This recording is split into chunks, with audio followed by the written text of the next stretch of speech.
will the former president be okay that if we draft the waiver now, that it be signed today instead of tomorrow? Will you be fine with that, Mr. President? Anong kapalit, sir? Hindi.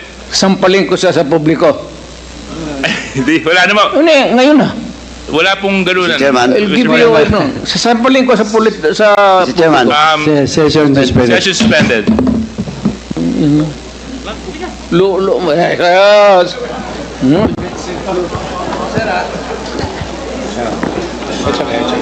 Sabi Order, please. Order. kung may totoo lang maski isa, I will hang myself in front of you. You can summon, I will sign a waiver, all banks, pati yung World Bank ng Amerika. Kung may isang totoo lang nakiting, I will resign and I will ask my daughter to resign and everybody in the family. That is my guarantee. And I will hang myself. Sige, go ahead, Mr. Trillanes. So, ito po ang sige, doon po sa mga unang slides muna. Ayan. So, ito po yung mga bank accounts na nakalap ko po ito noong 2016.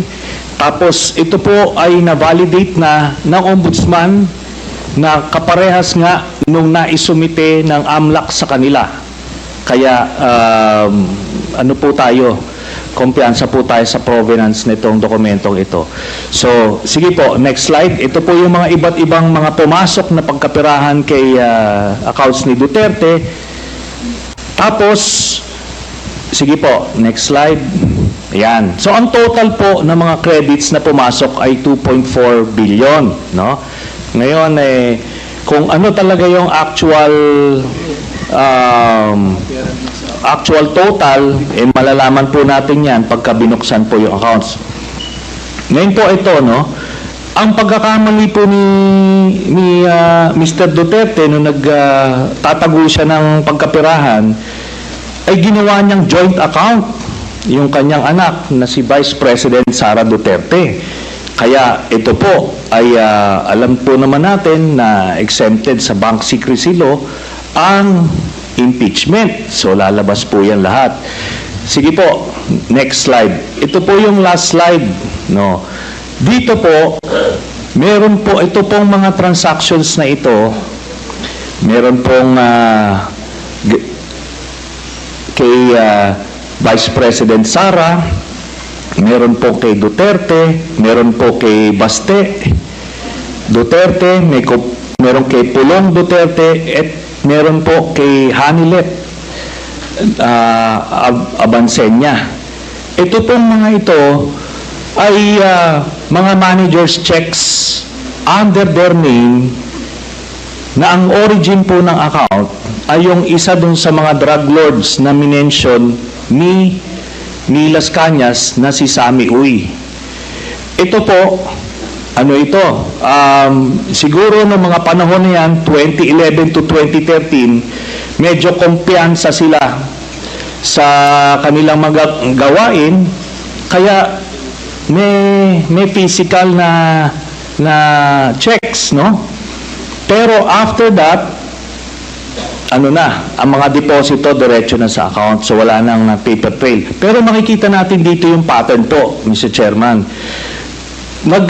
Didibidendo yung drug lord dun sa pamilya nila Duterte tuwing October at April, no? Kaya sunod-sunod po yan. And by the way, makikita po natin si Vice President Sara, meron po siyang 2 checking in-encash dyan under her name, manager's checks. Tapos ito po ay while she was mayor, no? Kaya yan ay direct bribery, no? Tapos proceeds of the illegal drug trade. Ito po ang naging pruweba natin. Kaya nung cross match po namin yung dokumento na kuha namin at dito sa mga personalidad na minention po ni Arturo Las Cañas, na-confirm namin yung kanyang istorya. Nakita niyo po dyan, si Duterte, pareha sila ng amount na in cash, no? Tapos itong mga anak, sila Baste Duterte, ayan po, tagte 10 million every 6 months. Kay Pulong Duterte, meron din. Ngayon po, lahat ito ay hawak yan ng mga bangko mismo. Meron silang physical copy, meron silang soft copy netong mga sinasabi na ito. Kaya hindi po yan pwedeng i-deny lang kasi alam naman natin yung mga estilo ni Duterte, mag-a-admit konti pero magde-deny to confuse everyone. Pero ito po yung smoking gun, Mr. Chairman. So, yan po, we concluded na peke talaga ito. Ginagawa niya yung war on drugs para proteksyonan niya yung sindikato niya na sina Michael Yang, Sammy Uy at Charlie Tan. So, kaya po nung sa Davao pa lang pinapatay po nila yung kompetensya.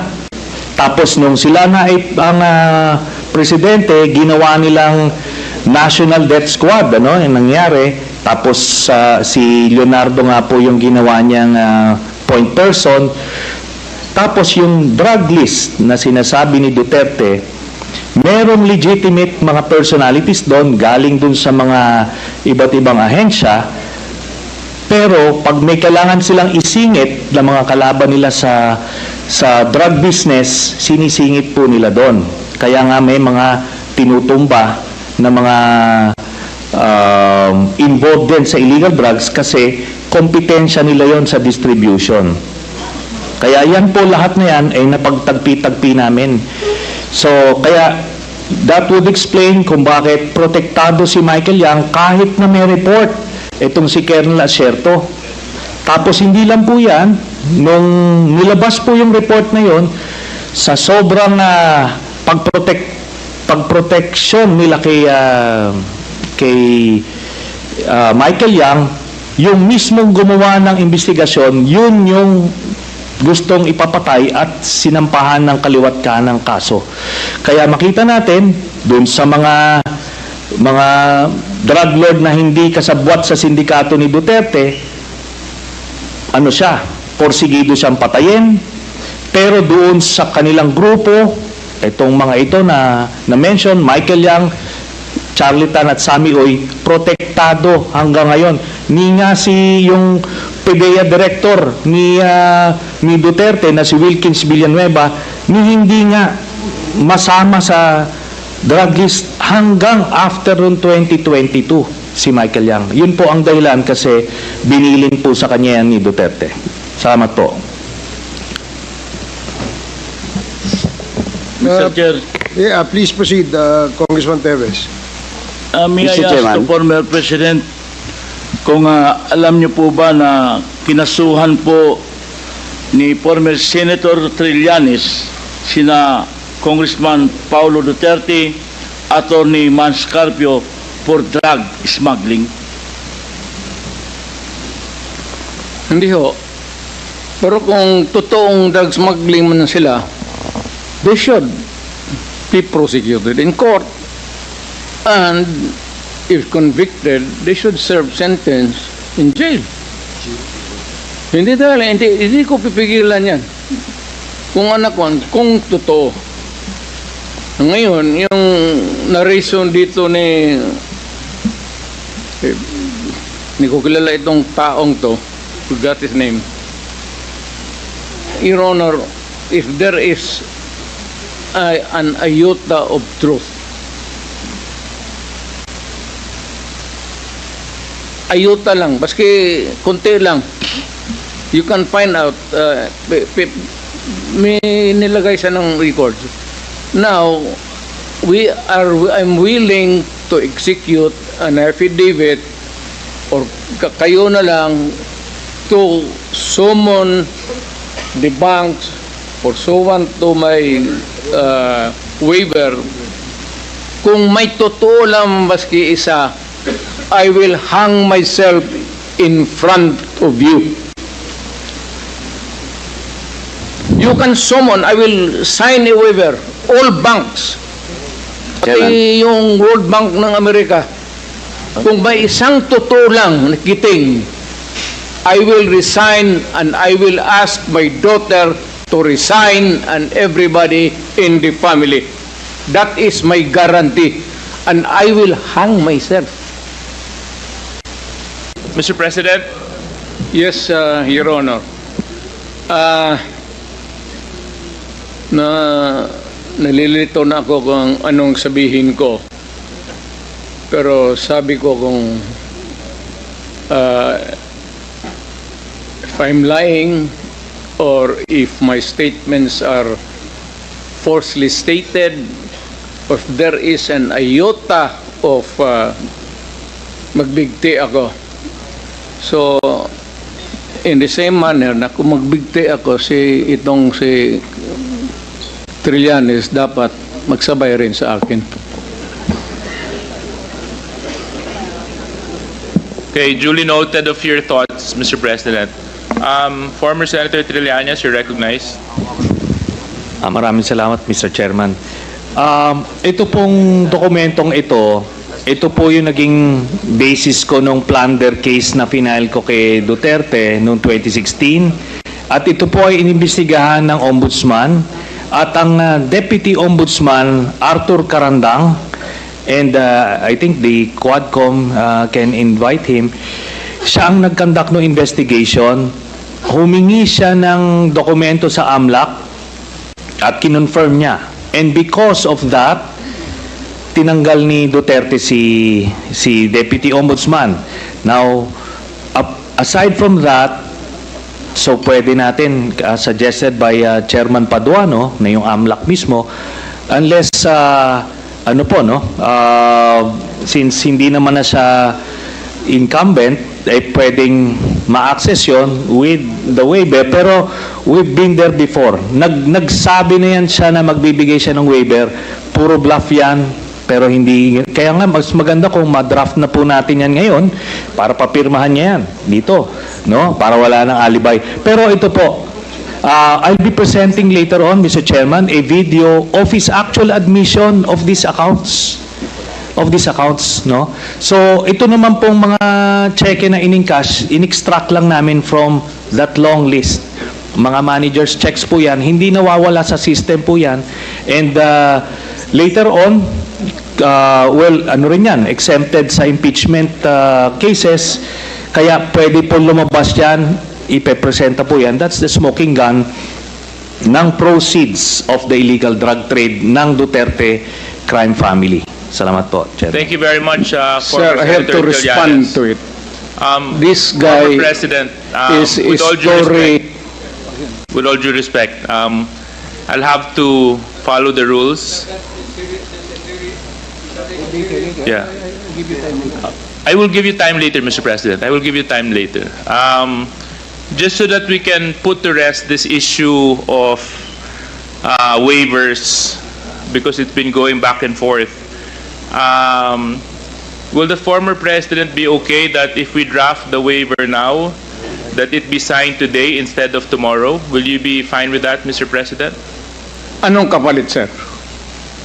Hindi. Sampaling ko siya sa publiko. Hindi. Wala naman. Ngayon na. Wala pong ganunan. Mr. Chairman. I'll give you, sasampaling ko sa Mr. Chairman. Session suspended. Session suspended.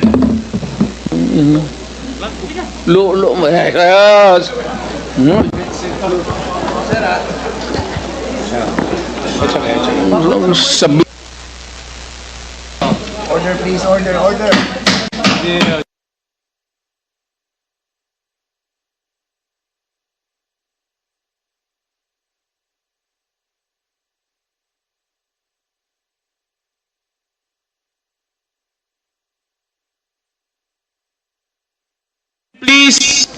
Please observe proper decorum. We are in a committee hearing. We have already stressed from the very beginning that the proper rules, decorum, will be implemented regardless of who you are. Regardless of who you are. We live by a set of rules in this committee, and those set of rules will be followed, and those set of rules will be implemented.